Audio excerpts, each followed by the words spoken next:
မင်္ဂလာပါလူနှစ်ယောက်ကအရေးချင်းချင်းတူနေပါလျက်လဲဘာကြောင့်တစ်ယောက်ကအောင်မြင်ပြီးနောက်တစ်ယောက်ကကြာရှုံးနေရတာလဲဒါဟာမွေးရပါပါရမီကြောင့်လားမဟုတ်ပါဘူးအဓိကအကြောင်းရင်းကတော့သူတို့ရဲ့ mindset လို့ခေါ်တဲ့စိတ်နေသဘောထားကြောင့်ပဲဖြစ်ပါတယ်ဒီနေ့မှာတော့ကဘာကျော်စိတ်ပညာရှင် Carol S. Dweck ရေးသားတဲ့ Mindset The New Psychology of Success ဆိုတဲ့စာအုပ်ထဲကဘဝကိုပြောင်းလဲပေးနိုင်တဲ့အနှစ်ချုပ်တွေကိုမျှဝေပေးသွားမှာဖြစ်ပါတယ်။အပိုင်း1စိတ်နေသဘောထား2မျိုးစာရေးဆရာမရဲ့လေ့လာချက်အရလူတွေမှာစိတ်နေသဘောထားအခြေခံ2မျိုးရှိပါတယ်။ပထမတစ်ခုက Fixed Mindset ပုံသေးစိတ်နေသဘောထားပါ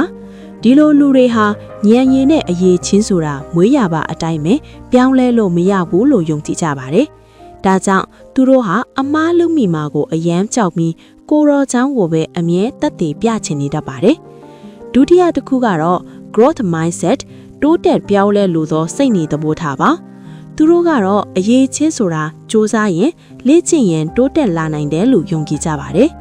သူတို့အတွက်ကတော့အမှားဆိုတာသင်ယူဖို့အခွင့်အလမ်းတစ်ခုပါပဲအပိုင်းနဲ့အဓိကကွာခြားချက်များဒီစိတ်နေသဘောထား2မျိုးကဘဝရဲ့အလှည့်အပြောင်းတွေမှာဘလို့ကွာခြားသွားလဲဆိုတာကြည့်ရအောင်စိန်ခေါ်မှုတွေကြုံတဲ့အခါ fixed mindset သမားကရှုံးမှကြောက်လို့ရှောင်လွဲပြီးမြင် growth mindset သမားကတော့ပိုတော်လာဖို့အတူဝမ်းသာအားရကြိုးဆိုပါတယ်အတားအဆီးနဲ့ကြုံတဲ့အခါ fixed mindset သမားကအလွယ်တကူလက်လျှော့တတ်ပေမဲ့ growth mindset သမားကတော့ကြံ့ကြံ့ခံရင်းဆိုင်ပါတယ်ဝေဖန်မှုတွေအပေါ် fixed mindset သမားကဝေဖန်ခံရရင်စိတ်ဆိုးတတ်ပေမဲ့ growth mindset သမားကတော့အဲ့ဒီဝေဖန်ချက်ကနေဘာသင်ခန်းစာယူရမလဲဆိုတာကိုပဲကြည့်ပါတယ်